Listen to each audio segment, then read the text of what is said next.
volvemos a reencontrar. Bienvenidos a una nueva edición de Ventana Social. Esta vez, nuevamente cobijados en el calor del hogar, porque después de mucho tiempo parece ser que en la capital correntina se viene la lluvia. En otros momentos esto no hubiera sido novedad, ni tampoco incluso una buena noticia, pero ahora sí lo es y tiene que ver con el hecho de que hace mucho tiempo, muchos meses por lo menos, no llueve. Y esto ha traído graves consecuencias no solo en el campo, sino también, por ejemplo, en el río Paraná, con la profunda bajante que tiene hoy el Paraná, con todos los inconvenientes que eso está trayendo. Y de este tema vamos a hablar porque consultamos con un especialista, un investigador en realidad, sobre el cambio climático. Vamos a hablar también de la realidad del campo correntino, tanto del sector agropecuario como del forestal, por los grandes incendios que se dieron el año pasado y que muchas veces por irresponsabilidad humana comenzaron a darse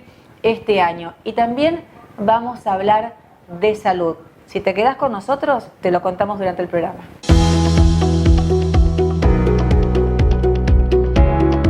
Y pese a que pareciera que la pandemia de COVID-19 ha finalizado, la verdad es que no. Y que Argentina está entrando en un momento, no sé si de crisis, pero un momento complicado, porque a nivel nacional ya se confirmó que la variante Delta está circulando en el país, por lo menos en Buenos Aires. Y eso uno no sabe a dónde nos va a llevar. Por eso hablamos con, en este caso, el pediatra Roberto Jaborniski, para conocer un poquito más sobre la realidad de los niños. ¿Hay que vacunarlos? ¿Es necesario cuidarlos? ¿Se contagian como el resto de las personas? Él se encargó de sacarnos todas estas dudas. Cuando se empezaron las investigaciones con las vacunas, como tenían que pedir autorización, en el mundo, las autorizaciones se considera que el que está habilitado para dar una autorización para que le hagan algún tipo de procedimiento es el mayor de 18 años. Entonces empezó, como se pensó que era era algo que afectaba solamente a los adultos mayores, se empezó a vacunar, los test empezaron con aquellos que tenían menos riesgo, pero que eran mayores de 18 años, pero se volcó sobre todo para los adultos, para vacunar a los adultos mayores. Cuando se vacunó esto, empezaron a ver que había personas con factores de riesgo. Y entre ellos chicos con leucemia, diabetes, distintos tipos de problemas que tenían menos de esa edad. Entonces empezaron algunas investigaciones. La investigación en pediatría es muy particular, porque se necesitan que se hagan cuestiones muy seguras para que no afecten el interés, no pasen por sobre el niño, porque el niño es alguien que no tiene la toma de decisión para autorizar una investigación. Claro. Y lo que sí hay evidencia que hay chicos de 12 a 18 años que la vacuna es segura, han aparecido algunas cuestiones, se sigue investigando. Lo cierto es que hay los casos de casi 400.000 chicos que tuvieron coronavirus en la Argentina, los chicos que fueron a terapia intensiva fueron 500. De los 400.000. O sea, es un número menor, muy menor. Muy menor de lo que es con respecto a los mayores. Y de esos 500, solamente 200 fallecieron. O sea, que no llega ni al 0,06% de los pacientes que pueden llegar. Y de esos que fallecieron, esos 200, casi el 80% tenía alguna enfermedad de base. Entonces, midiendo los riesgos de estas vacunas que pueden llegar a producir en estos chicos, y los riesgos que estos chicos que tienen algún tipo de problema se vacunen, y a veces es mejor tomar los riesgos de que le llegue a pasar algo por el coronavirus que los riesgos de la vacuna. Por eso es este esquema de vacunación con Moderna, que es lo que está probado. Están empezando investigaciones con nuestras vacunas, pero con las vacunas que probaron, que hicieron las investigaciones con la de Pfizer y con la Moderna. En este grupo de chicos hay que a los chicos que tienen algún tipo de riesgo. O sea, no a todos, sino a los que todavía tienen no está para comorbilidad. todos, sino que solamente para aquel. De hecho, en la Corriente tenemos casi 300.000 chicos y vinieron 20.000 vacunas. ¿Por qué se dijo desde el principio que los niños no se afectaban tanto, no los afectaba tanto el COVID? Nos habíamos quedado con aquella primera información de que el sistema respiratorio tenía algún componente extra, que no sé qué cosa, que no... Decime, explícame de nuevo por qué los chicos les cuesta más contagiarse de COVID. Es muy interesante y lo hemos aprendido ahora. Hay dos cosas. Todos los virus, bacterias, llegan al cuerpo. De alguna forma entran en contacto con nuestra piel que nosotros vemos y la piel que tenemos hacia adentro que se llaman las mucosas. O sea, la parte que continúa la piel adentro del sistema respiratorio se llaman mucosas. Entonces, esos gérmenes de alguna forma entran al cuerpo. En el caso de los niños, tienen el lugar que le hace que el virus se conecta para entrar al cuerpo, tienen menos receptores para eso. Entonces, son menos los receptores que le permiten que el virus entre al cuerpo. Una vez que el virus entra al cuerpo, o cualquier germen que entra al cuerpo, produce una respuesta de todo nuestro sistema inmunológico, los glóbulos blancos, los anticuerpos y todo. No sabemos por qué, porque la ciencia todavía no sabe. El día que se defina esto se va a definir lo que es el 20% de los fallecimientos en el mundo son producidos por algo que se llama la sepsis, que es el contacto de estos gérmenes y una respuesta desmadrada, una sobrereacción del propio sistema inmune nuestro que nos afecta mucho más. Entonces el coronavirus no es que tiene una toxina o algo que mata nuestras células. El coronavirus entra y cuando entra, por distintas circunstancias que no sabemos, porque la verdad no sabemos por qué hay personas que sobrereaccionan. Muchos habrán dicho, se enfermó mi abuelo y no le pasó nada. Tal cual. Y se enfermó el que tenía 30 y terminó en el hospital de campaña con problemas respiratorios. No se sabe bien por qué se produce esta sobrereacción. En el caso de los niños, nosotros tenemos un sistema inmunitario con el que nacemos. Es un sistema inmunitario innato.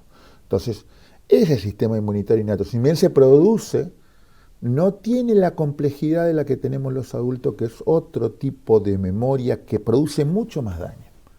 Entonces, las teorías y las hipótesis que se están haciendo y comprobando es que lo que ha provocado que los niños no sean tan afectados por esa inflamación que se producen es porque su sistema inmune, que está presente, pero todavía donde predomina el sistema inmunitario innato. Claro. No el adquirido de los adultos, que tenemos los dos, tenemos el innato y el adquirido, pero este está mucho más sofisticado, mucho más importante y reacciona mucho mayor que el sistema inmunitario innato. Entonces la inflamación de los pulmones, de los riñones, las complicaciones que se producen por el sistema inmunitario innato no son tantas como las que se le suma el sistema inmunitario adquirido, que es mucho peor y la que tenemos nosotros los adultos. O sea que todavía, y me voy a centrar específicamente en Corrientes, no en el mundo y demás, digo, todavía en Corrientes,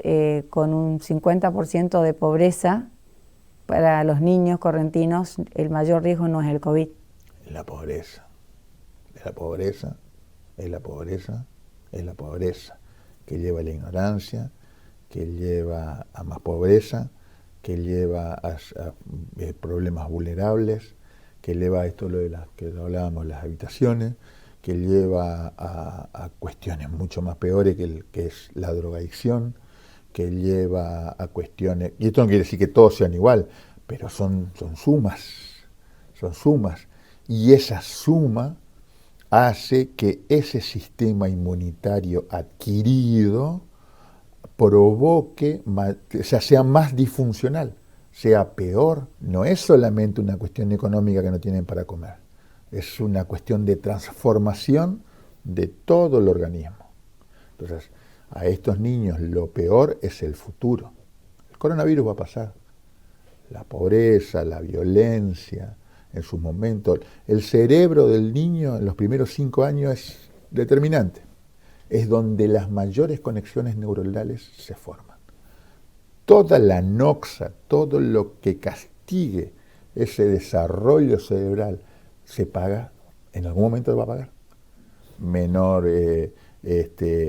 capacidad de trabajo, menor capacidad de resolver sus problemas. Pues a veces somos muy ingratos nosotros y decimos, no quieren trabajar, los choriplaneros, lo esto, lo otro.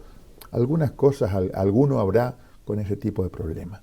Pero lo cierto es que estas lesiones que se produjeron y que no en una sociedad que miró para otro lado, en el momento que se estaban presentando esas lesiones, esa sociedad la va a pagar más adelante. ¿Se puede visibilizar, se puede adelantar cuál va a ser el mayor rasgo, el mayor daño que le puede producir esta pandemia a los chicos y a los adolescentes? Ya lo estamos viendo. En realidad vino a exacerbar, no es que la pandemia solo lo hizo, sino que vino a exacerbar. Uno es el sistema educativo, uno es el problema educativo. Nosotros vamos hacia un mundo donde las nuevas tecnologías van a tener mucha importancia. De hecho, nos ha cambiado la vida y cada vez hay más formas y cuestiones para enseñarle a los chicos. Pero nosotros somos seres sociales. Nosotros necesitamos charlar, necesitamos conversar. Y las competencias sociales se logran desde el chico que va a jardín de infantes. Pero pierden esa competencia de la relación social. Y lo sacamos 2 años de las escuelas. Lo sacamos 2 años. Es mucho tiempo. 2 años por miedos nuestros, por miedos en general, por desconocimientos en general de lo que eran esto. Lo que no está bien es continuar en eso sabiendo que hay muchas cosas que de esos miedos, después de 1 año y medio de pandemia, que no son fundamentados esos miedos para que los chicos no vayan a estar con sus amigos, a estar con sus maestros, a aprender lo que es la relación social.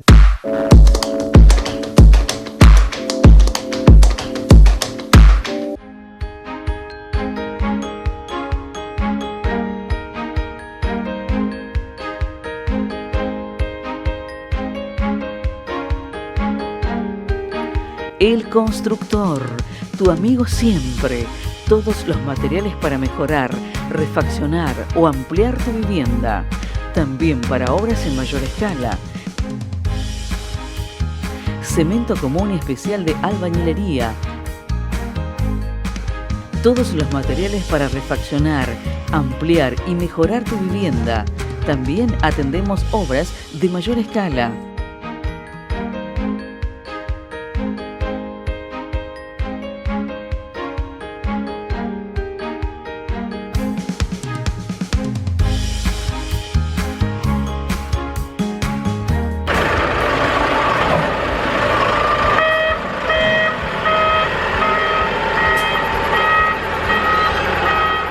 El Constructor. Nos podés encontrar en Avenida Maipú, esquina Larratea, o contactar por teléfono al número 3794 97 82 83.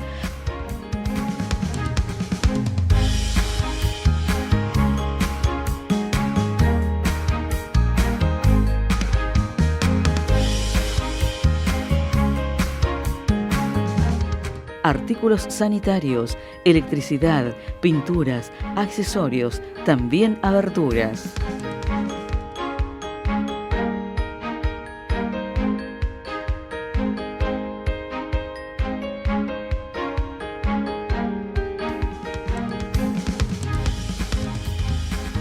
El Constructor, tu amigo siempre, en Avenida Maipú, esquina Larratea, 3794 97 82 83. Verte bien, hoy es un lindo día para verte bien, hoy es un lindo día para verte bien, hoy es un lindo día para verte bien, para verte bien.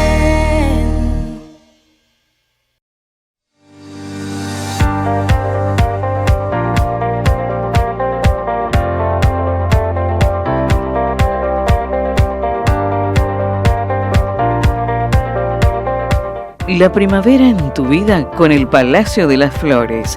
La Rioja, casi 9 de julio, te invita a descubrir el fascinante obsequio de la naturaleza. Arreglos, ramos, tocados, plantas ornamentales y de jardín, también souvenirs. Deja que las flores hablen por vos.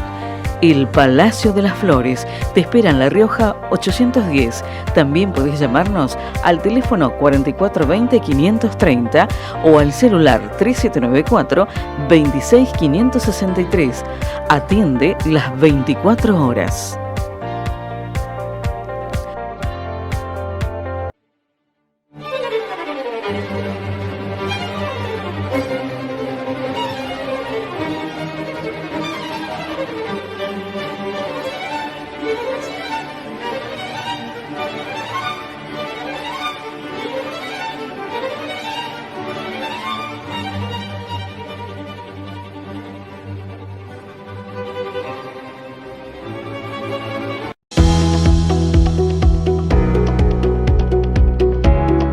Y cuando hablamos de salud, los especialistas hablan en primer lugar de la prevención, sobre todo de la prevención de cualquier tipo de enfermedad en los niños. ¿Y cómo se previenen las enfermedades en los niños? Con las vacunas. Lamentablemente, Corrientes en el último tiempo está en un déficit muy, pero muy importante en cuanto al calendario vacunatorio de los chicos. ¿Es un problema del Ministerio de Salud? ¿Es un problema de los padres? Es un problema conjunto. Justamente por eso dialogamos con la presidenta de la Asociación de Pediatría de Corrientes, Verónica Costa. Esto nos decía. Los pediatras estamos muy preocupados porque estamos viendo que muchos niños concurren a consultas por sus patologías o por controles y no tienen completo el carnet de vacunación según la edad que tienen. Entonces, esto los deja descubiertos de contagiarse de enfermedades que podrían ser potencialmente fatales. Y eso lo estamos viendo en todos los ámbitos, tanto público como privado, más que nada en el público, en los hospitales, en las salitas, y la verdad que es preocupante, nos tiene abocados en el tema. Corrientes lamentablemente forma parte en cuanto a niños de una de las provincias que suele tener bajo porcentaje de cobertura de vacunación. En otros años ha ocurrido, o sea, viene ocurriendo históricamente esto, no es solamente por la pandemia. Lo que vemos es que se ve agravado en esta situación, nos llama la atención, no tenemos datos fidedignos como para poder decir realmente el número y mostrarles a ustedes qué número es el que estamos viendo, pero está más bajo que en otras oportunidades. Eso es lo que nos alerta mucho. La vacunación es un derecho, ¿sí? Ellos con su carnet de vacunación van al vacunatorio más cercano y los deben vacunar. Si hay alguna, del lado del vacunador, hay algún pedido como de solicitud médica o que les digan, no, usted no es de este barrio, debe ir a otro, eso no es así.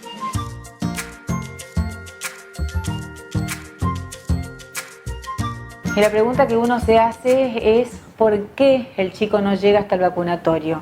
¿Qué hace que ese niño no tenga el carnet completo con las vacunas correspondientes? Tal vez sea cultural, accesibilidad, a veces hay trabas que lamentablemente ocurren, yo creo que es una responsabilidad compartida, en esto estamos todos de acuerdo, en que a veces se insiste en pedirle a las familias que lleven el carnet, el pedido del médico, por ejemplo, para recibir la vacunación, y eso no es necesario, ¿sí? Es una traba.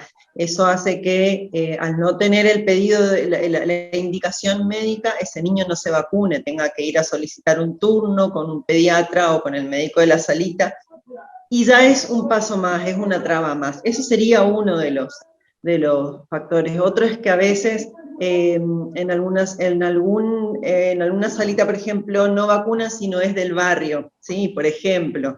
Bueno, hay distintos factores, o por ahí las personas creen que si está resfriado no se puede vacunar, o si tuvo alguna enfermedad particular no se debe vacunar. Son creencias que se van arraigando y que van postergando la vacunación.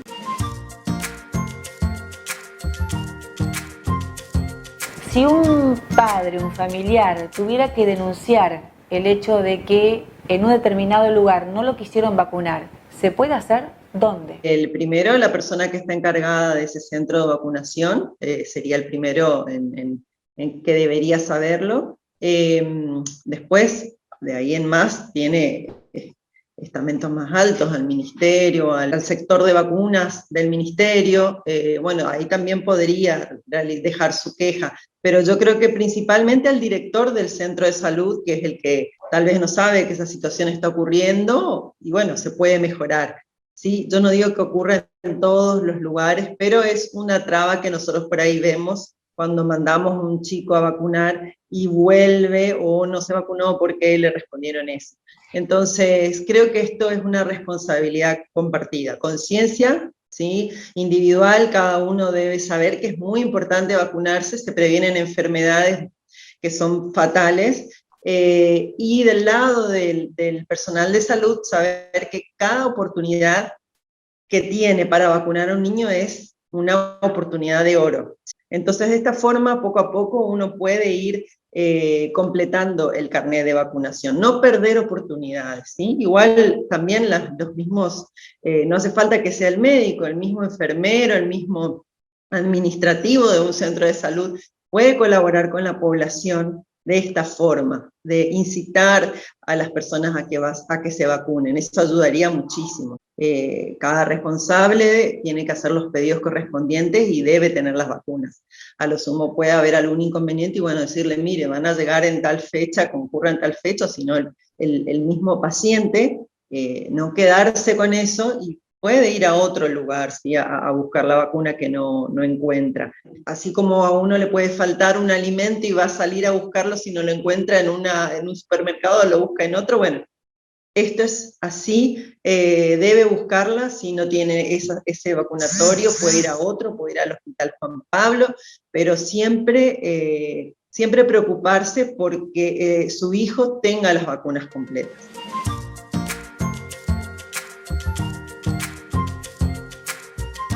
A raíz de la falta de vacunación en los chicos, ¿cuáles son los inconvenientes que están viendo los pediatras en Corrientes? ¿Cuáles son las afecciones que comenzaron a visibilizarse?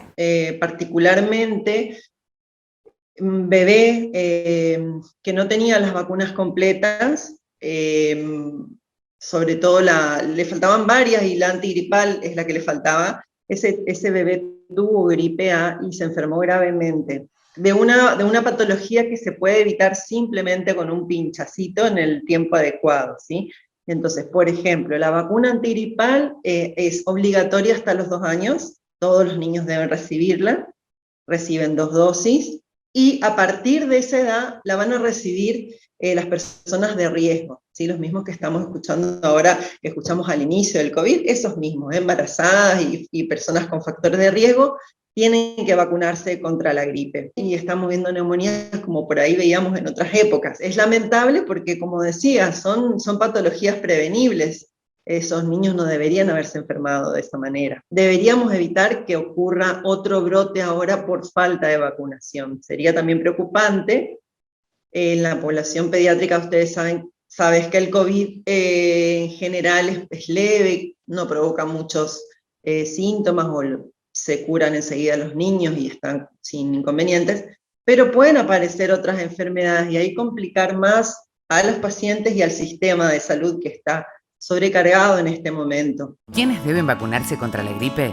Embarazadas, mamás de bebés menores de 6 meses, niños entre 6 y 24 meses, personas con enfermedades crónicas u obesidad, personal de salud y mayores de 65 años.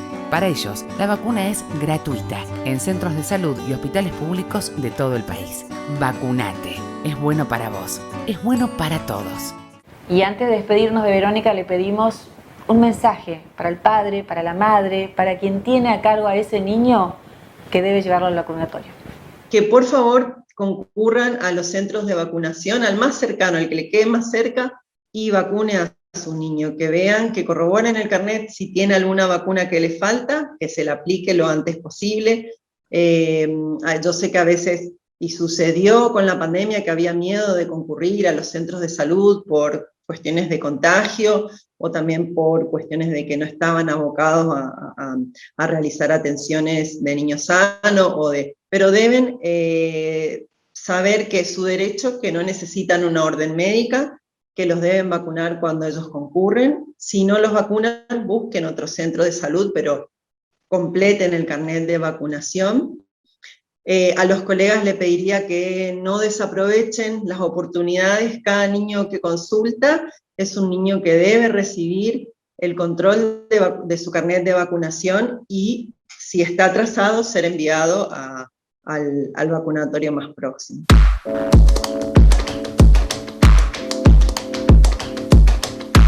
Durante el 2020 hablamos mucho de los incendios en la provincia de Corrientes como en el resto del país. La falta de lluvia, las grandes sequías hicieron que miles de hectáreas correntinas se perdieran por los incendios. Este año estamos llegando a una temporada muy complicada, que es la primavera y el verano. También con la misma realidad de falta de lluvias. ¿Cuál es la situación actual de Corrientes en este sentido? Para eso hablamos con el ministro de la Producción, Claudio Ancel. Por suerte han mejorado las condiciones durante el fin de semana, ya que hubo un cambio de situación meteorológica, cambiaron los vientos fundamentalmente, disminuyeron los vientos del sector norte que tuvimos durante gran parte de la semana pasada, y bajó la temperatura en general, con algunas precipitaciones, algunas lluvias, sobre todo en la zona sur y centro de la provincia. Esto hizo que bajara el nivel de alerta extremo que teníamos en la mayoría de la provincia, pero se mantiene básicamente en el sector norte y noreste, y han disminuido en estos últimos 3 días los focos. Tuvimos un pico de focos de incendio entre los días miércoles y jueves, 18 y 19 de agosto, y de ahí fue disminuyendo. De todas maneras, por ahora mantenemos el alerta para que la población siga siendo responsable hasta tanto tengamos precipitaciones en todo el territorio provincial. Si bien las zonas sur y centro de la provincia están en mejor posición relativa que el centro y el norte, todavía no son suficientes. Todavía la verdad que necesitamos que en la primavera se recompongan los valores de precipitaciones para que se normalicen, dentro de una situación que hay que entender generalizada en la mayor parte del continente sudamericano y sobre todo en el cono sur, ya que está afectando a gran parte de Brasil, Paraguay, Argentina, Bolivia. Esta es una situación realmente que no se veía hace muchísimos años, de disminución de precipitaciones, sobre todo en lo que es otoño e invierno, y son 2 años seguidos con esta situación. Lamentablemente todavía los pronósticos a mediano plazo marcan que continuaría este escenario de menores precipitaciones a lo normal, y esperemos que se vayan regularizando lo antes posible. Estamos con déficit que en muchos lugares superan el 50% respecto a la media normal. Eso son los valores que inclusive normalmente ameritan la declaración de emergencia agropecuaria. Nosotros tenemos una emergencia que se dictó en el 1 de septiembre del año pasado para el sector ganadero, para la mayor parte de la provincia, 13 departamentos, y estamos en este momento justamente evaluando las condiciones que se dieron en los últimos meses, y probablemente tomemos la decisión de la extensión de esa emergencia, inclusive la ampliación en cuanto a departamentos, a superficie de la provincia y actividades afectadas. Declaraciones de emergencia, en primer lugar, las debe hacer la provincia, y en el caso nuestro, en el mes de marzo de este año, fue homologada por la Nación, por el Ministerio de Agricultura. Las declaraciones de emergencia tienen 2 efectos. Por un lado, ciertos beneficios fiscales, como prórroga, o inclusive, de acuerdo a la gravedad, puede haber moratoria impositiva, inclusive en algunos casos se llega hasta directamente condonación de algunas tasas impositivas, como pueden ser el impuesto inmobiliario rural, o ingresos brutos en los casos en que corresponda. En nuestra provincia la mayor parte de la actividad primaria está exenta del impuesto en ingresos brutos, y algunas también alivios en los casos de aquellos productores que tengan créditos bancarios vigentes, como prórroga de plazos, postergaciones, etc. Y por otro lado, Las otras herramientas son del tipo crediticios, básicamente, o apoyos económicos directos.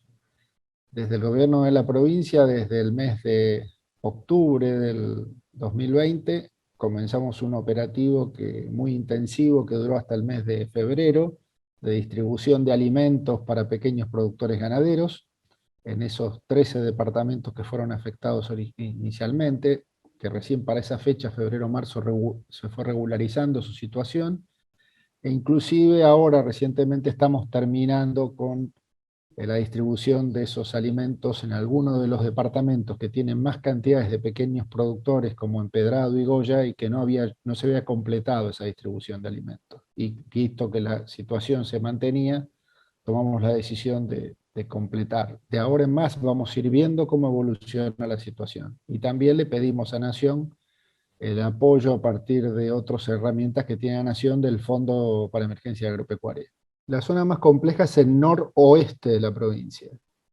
Son los departamentos cercanos a la capital, la ciudad de Corrientes, y que hay 2 o 3 de ellos que tienen una importante participación de pequeños productores ganaderos. El caso de San Luis del Palmar, Empedrado, el departamento de la zona de San Cosme, el departamento de Verón de Estrada, son algunos de los más complicados. También algo de la zona de San Miguel y en Burucuyá. Son departamentos que además, en general, no estamos preparados para situaciones como esta, porque en general en los últimos años, en particular 20 años a esta parte, los problemas que tuvieron que soportar fueron en el otro sentido, las inundaciones, los excesos hídricos. Entonces una situación como esta realmente encuentra a la gente, lo saca de su esquema. Y nosotros estamos trabajando con aquellas actividades más intensivas en requerimiento de agua, para que empiecen a realizar, ya algunos lo hacen, debo reconocer, planteos de riego. Estamos hablando del caso de la citricultura, por ejemplo, la producción de tanto frutos dulces como limón, tienen un requerimiento de agua muy importante en un periodo corto de tiempo, que es el de la floración de los cítricos, para que la cosecha de huevo sea exitosa. Bueno, para eso consideramos que hay lugares donde ya hay que hacer planteos y se pueden manejar herramientas muy eficientes en el manejo del recurso agua, como el riego por goteo, para asegurarles volúmenes de producción y eficiencia a estos productores. Casos similares se vienen planteando para cultivos muy modernos, muy nuevos para nuestra provincia, como son el caso del arándano. El arándano no se hace si no es con riego prácticamente, porque sus demandas también son muy altas y en un periodo corto de tiempo. Ahora, con esta nueva actividad del cultivo de la nuez pecan, creemos que también en algunas condiciones va a ir hacia ese tipo de tecnologías, o el cultivo, que es lo más novedoso que estamos tratando de incentivar en la región de Tierra Colorada, el cultivo de palta.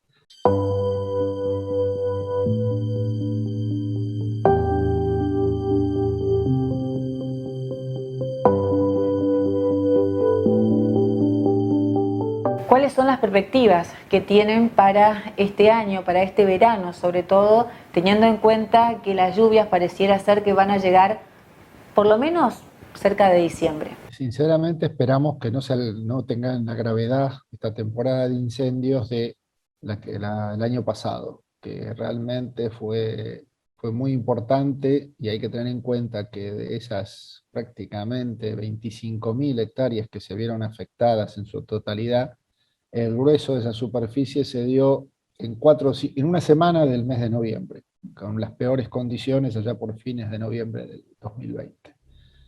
En este momento venimos trabajando intensamente desde los organismos del gobierno involucrados, Ministerio de Seguridad y de Producción, que tenemos la responsabilidad por nuestro lado de la Dirección de Recursos Forestales de ser la autoridad de aplicación de la Ley Provincial de Manejo de Fuego, y por parte de Seguridad, del Ministerio de Seguridad, la responsabilidad a través de Defensa Civil de la coordinación de todos los cuerpos de bomberos. Venimos trabajando mucho en la parte de prevención, concientizando en la responsabilidad que hay que tener al momento del uso del fuego, tanto en el área rural como urbana. Y eso ha permitido que en lo que va este primer mes que se está terminando de agosto, a pesar de las condiciones climáticas, la verdad tuvimos menos focos lo habitual para este mes, y gracias a eso hasta ahora no hemos tenido pérdidas severas. Así que si se mantiene esta situación y hemos visto una mayor responsabilidad y actividad de los propietarios rurales en las prevenciones, realización de cortafuegos, contar con equipos de ataque rápido, etcétera, creemos que este año no deberíamos tener la misma cantidad de siniestros. Además, la provincia, por su parte, ya que todavía no se han dispuesto los medios aéreos del Plan Nacional de Manejo de Fuego, optó por la contratación directa de 2 medios aéreos que están en stand-by, están a disposición, uno en la localidad de Mercedes y el otro en Santo Tomé, para operar en cualquiera de los sectores de la provincia. Esas 25.000 hectáreas a que me refiero son prácticamente su totalidad forestales. Las forestales son cerca de 23.000. Hay 2.000 hectáreas de perímetro de forestaciones aproximadamente, caminos, accesos, etc. A eso hay que sumar toda la superficie que corresponde a campos naturales, a campos de pastizales ganaderos, que son difíciles de estimar año a año, o sea que son muy variables, y en general son focos puntuales, que no afectan a todo un área. Aparecen muchos y pequeños focos porque hay que entender también que hay una práctica tradicional y consuetudinaria del uso del fuego en la renovación de pastizales, que es parte de la ecología y del funcionamiento de los pastizales de la provincia de Corrientes. ¿Cómo está la provincia en infraestructura como para hacer frente a una situación como esta? Porque no tenía esta realidad, estamos más acostumbrados a las lluvias y a tanta sequía y a tantos incendios, ¿no? ¿Cómo estamos en infraestructura, Bruno? Bueno, Corrientes tiene 45 cuarteles de bomberos funcionando, de los cuales hay algunos que están un poco desequipados todavía, porque es un proceso de formación, de fortalecimiento institucional. Hay otros tantos, más de 40, que están trabajando muy bien, con una buena dotación, 1.085 bomberos en toda la provincia. La verdad que dentro de lo que son los 72 municipios, la mayoría cuentan con buenos servicios de bomberos. Hay lugares todavía que todavía están en proceso de formación o están en situación de formalización de papelería, y estimamos que eso va a llevar todavía un tiempo para que los 72 municipios de la provincia estén equipados con servicios de emergencia de bomberos.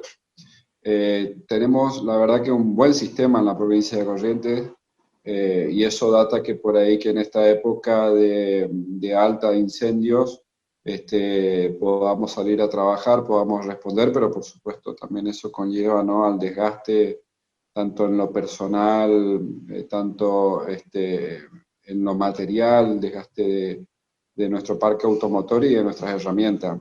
45 cuarteles de bomberos, más sumado al cuartel de bomberos de la policía, que la unidad, en este caso es la Dirección General de Bomberos de la Policía de la provincia de Corrientes, con su destacamento, que trabajan dentro del área capital y colaboran en la jurisdicción también.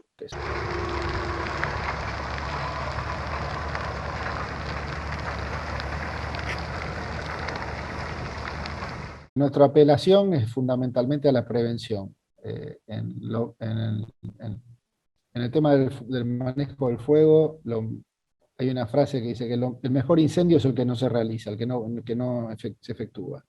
Así que le pedimos a la población mucha responsabilidad, no solo ahora, sino en el transcurso de toda la temporada de primavera-verano, que es la de mayor riesgo, que sean muy responsables, y ante la aparición de incendios, fundamentalmente el aviso temprano. Eso se puede hacer a través del teléfono 100, que alerta a bomberos, a través de la policía o de cualquier autoridad oficial, de manera que podamos acceder rápidamente a cualquier foco para poder actuar y apagarlo antes de que se transforme en un gran problema. Y apelar a eso, a mucha responsabilidad, prevención, para evitar no solo los daños materiales al patrimonio, sino los daños al ambiente y a la salud de la población de Corrientes.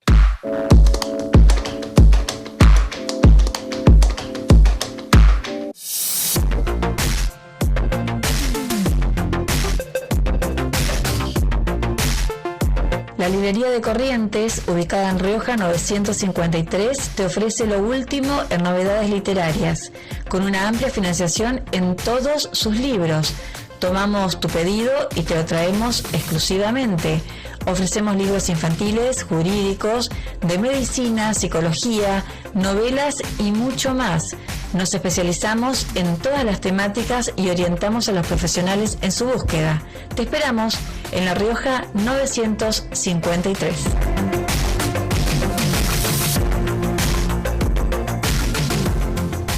El Constructor, tu amigo siempre. Todos los materiales para refaccionar, ampliar y mejorar tu vivienda. También atendemos obras de mayor escala. Cemento común y especial de albañilería, artículos sanitarios, electricidad, pinturas, accesorios, también aberturas. ¿Necesitas herramientas? Tenemos equipos y maquinarias para asegurar el trabajo, precios que funcionan y planes que alivian. Tu pregunta no molesta. Si tenés tarjeta naranja, hacé mover tu obra. No te quedes de brazos cruzados. El Constructor. Estamos en Avenida Maipú, esquina Larratea, en el ingreso al barrio Doctor Montaña. Contactanos al teléfono 3794 97 82 83. Aprovecha la promoción con tarjeta naranja, Plan Z, 3 cuotas sin intereses y los viernes 10% de descuento en pinturas y ferretería. No te lo pierdas. El Constructor. Estamos en Avenida Maipú y Larratea. Escribinos al email corralón-elconstructor@hotmail.com.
La primavera en tu vida con el Palacio de las Flores.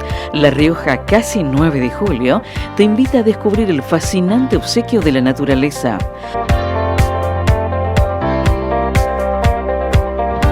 Arreglos, ramos, tocados, plantas ornamentales y de jardín. También souvenirs. Deja que las flores hablen por vos. El Palacio de las Flores te espera en La Rioja 810. También podés llamarnos al teléfono 4420-530 o al celular 3794-26563. Atiende las 24 horas.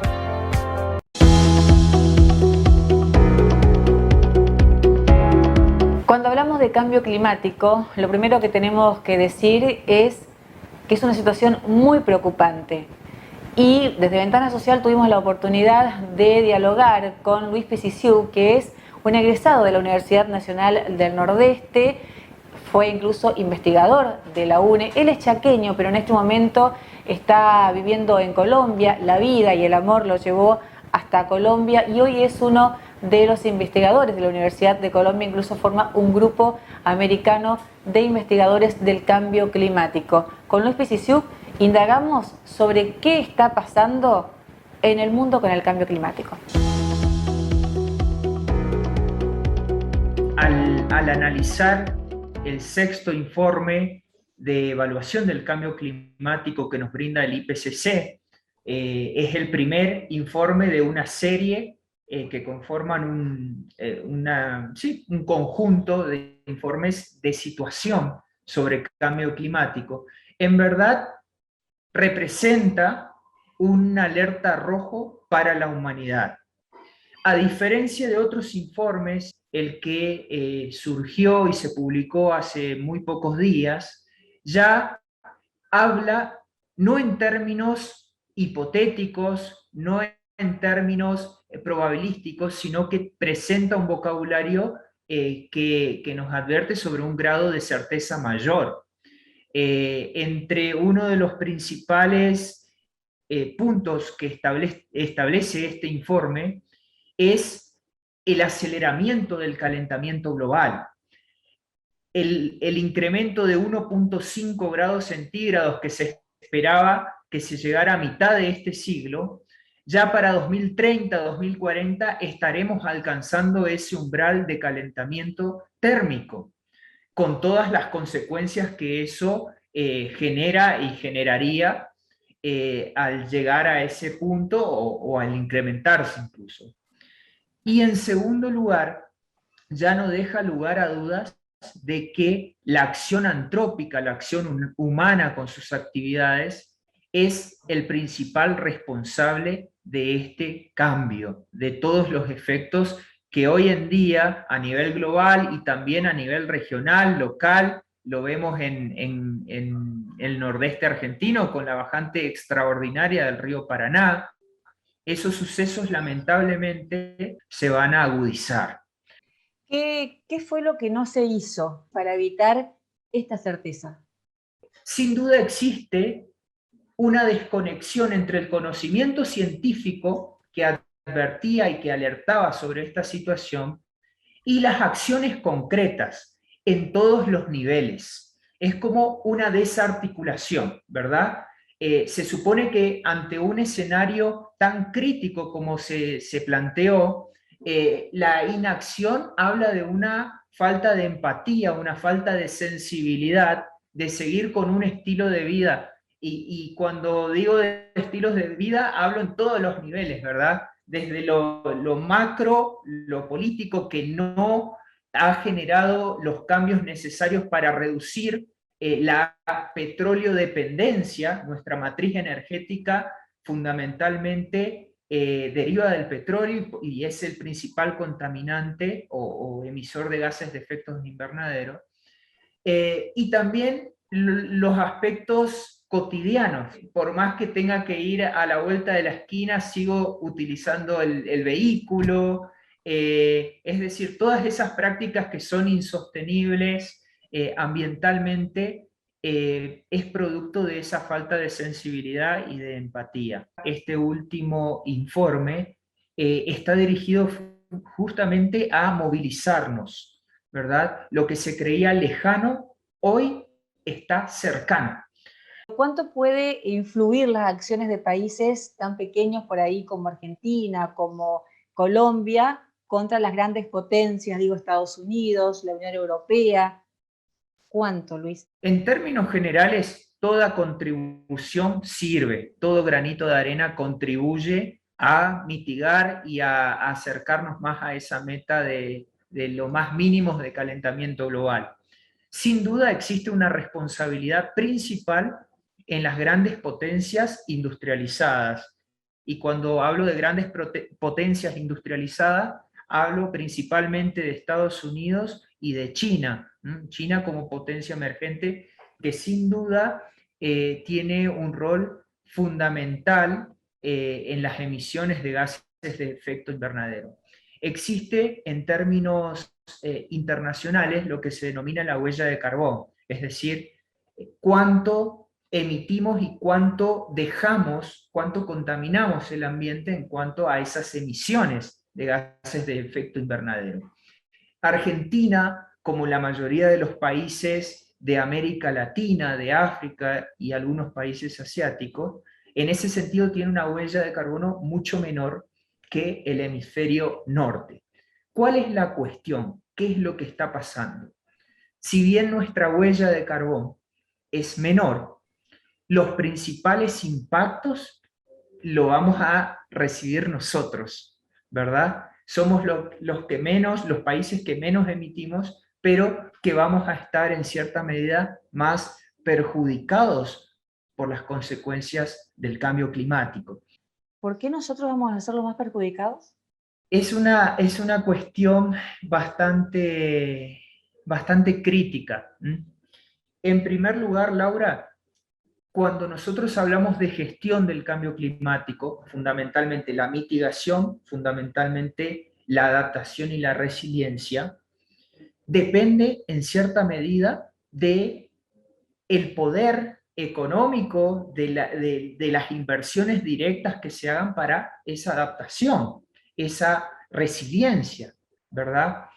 ¿En qué sentido? En primer lugar, en términos físicos, las zonas templadas y subtropicales van a tener una agudización de los fenómenos climáticos y meteorológicos extremos y adversos. ¿Qué significa eso?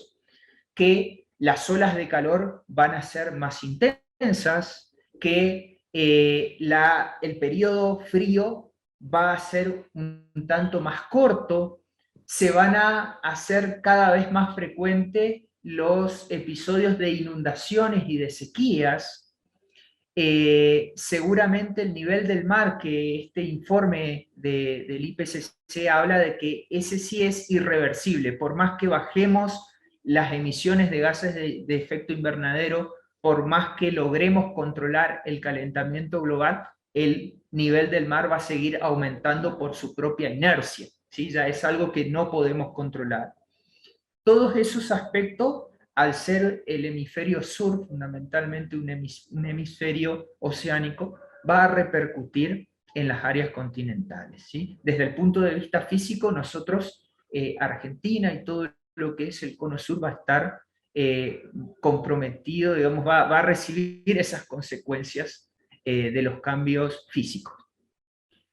En casos puntuales, por ejemplo, aquí la ciudad de Santa Marta en Colombia, ya se está pensando en el traslado de la ciudad hacia el interior del continente. ¿Por qué? Porque un aumento de 25 centímetros en el nivel del mar dejaría a Santa Marta totalmente inundada. Esos traslados de zonas de poblaciones costeras hacia zonas más altas, Laura, sin duda requiere inversión. Y eso nos pone en jaque fundamentalmente a nosotros, los países en vías de desarrollo, que sin duda no tenemos los recursos económicos suficientes para gestionar tales empresas, ¿no? Imagínense, trasladar ciudades enteras hacia áreas más elevadas. Eso requiere inversión, requiere dinero, y que lamentablemente en muchos casos no abunda, ¿verdad? Entonces es por eso que desde todos los aspectos el mundo en vías de desarrollo, América Latina, van a ser regiones muy castigadas por estos procesos.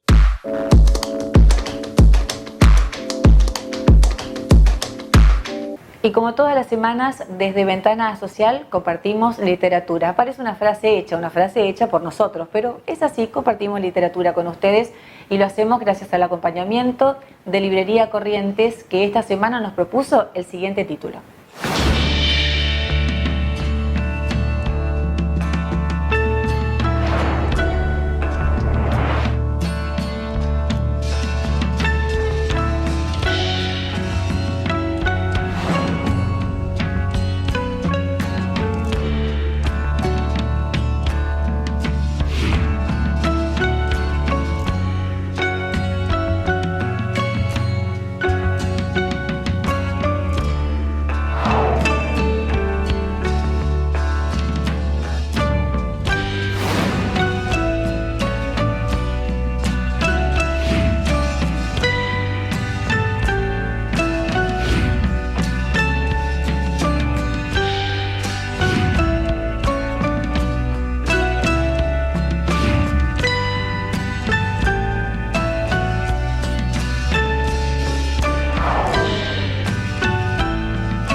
¿Querés construir?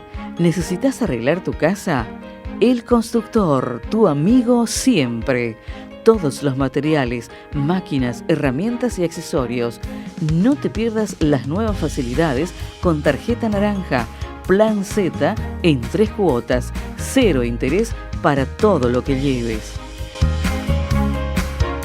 Y también los días viernes tenés 10% de descuento en todas las pinturas y artículos de ferretería.